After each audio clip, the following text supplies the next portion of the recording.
The reality is, we all know we can't help them if we're passed out. You cannot help someone you care for or love if you're broke. You cannot help someone you care for or you love if you have not financially dialed in your situation. I think when you talk about what's your why with money, you ultimately talk about your time. Then I think at some point, when it comes to the psychology of money, is what are you doing it for? And ultimately, not even who are you doing it for? I use this a lot with clients, and I talk about the airplane analogy, right? We've all been there, especially if you're a parent, you know what I'm talking about. You're boarding a flight and they're going through the whole safety checks and everything like that. And they say, okay, look, if we lose oxygen, right, and the mask comes from the top, make sure to put your oxygen mask on first before your children. Now, it seems crazy because it's just like one of those things like, why would I do that? My first instinct will be immediately to help them. The reality is, we all know we can't help them if we're passed out. You cannot help someone you care for or love if you're broke.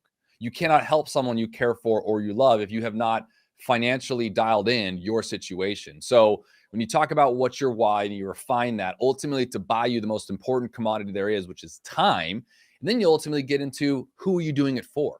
And by the way, it could be yourself as well, because you deserve some of this, right? I think a lot of us, I say this a lot on our show, we talk about this time philosophy and what money means for us. But, bro, when I go into these kind of three things here, when we talk about, and if we really break it down, we tend to spend our youth or our younger years, if you will, sacrificing our health for our wealth. And then ultimately, at some point, it switches. Maybe it's your 50s or 60s or 70s, where we then sacrifice our wealth for our health. And I think one of the things I really want to share out there, and being a financial advisor nearly 20 years and still young in the game, in my mind, at least energy wise, is really making sure that we have a happy medium and a balance, because the who in this third scenario, right, might be you. And we don't want to be too dilapidated or whatever. We spend all of our years, all of our time, all of our energy, all of our stress focusing on something.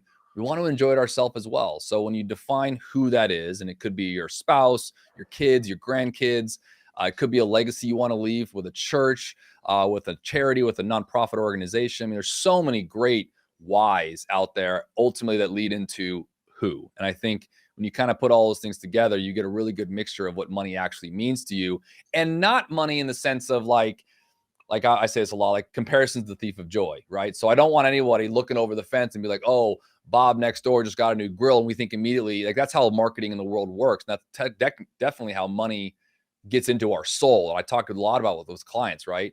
And again, it's a tool. It is not the tool. It is just a tool to get you access to other things that you want. And it's defining your why, ultimately getting the time that you want out of it, and then for who it might be for, whether it's you or for a family or for whoever you're trying to care for.